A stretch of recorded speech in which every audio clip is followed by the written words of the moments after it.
Yo les tankistes, aujourd'hui on se retrouve pour la présentation du Panzerkampfwagen 6 Tiger 1. Le développement du Tiger ou Tigre 1 fut accéléré pour pouvoir rivaliser avec le char soviétique KV-1 apparu en 1941. Il commença à répandre sa terreur sur les champs de bataille à partir de 1942.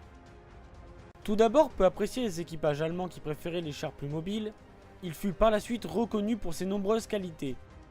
Les ingénieurs allemands ont préféré privilégier la puissance de feu et le blindage à la mobilité. En effet, il pouvait détruire n'importe quel char à une distance de 4 km grâce à son canon de 88 mm. De plus, les chars alliés comme les T-34 ou les Sherman ne pouvaient pas pénétrer le blindage du Tigre 1. Il devait donc l'engager sur ses flancs à une distance qui n'excédait pas quelques centaines de mètres. Un autre point fort du Tiger était sa capacité de traverser les cours d'eau grâce à des schnorkels. Ce système est inspiré de celui des sous-marins. Cependant, malgré des caractéristiques redoutables, le Tiger souffrait de gros problèmes mécaniques comme une sous-motorisation ou encore un train de roulement avec des roues entrecroisées, ingénieux mais très fragiles. Introduit en Afrique du Nord dès 1942, le Tigre 1 ne parvint pas à faire la différence car il n'était pas présent en nombre suffisant. En effet, les Alliés qui dominaient la Méditerranée empêchaient les pays de l'Axe de réapprovisionner l'Afrika Korps, qui était une division blindée allemande présente dans le nord de l'Afrique.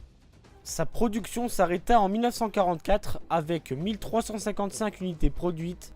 Il fut progressivement remplacé par le Tiger II. L'armement du Tigre 1 était composé d'un canon de 88 mm ainsi que de deux mitrailleuses de 7,92 mm. L'épaisseur de son blindage varie entre 25 et 110 mm. 5 soldats allemands sont nécessaires pour son fonctionnement.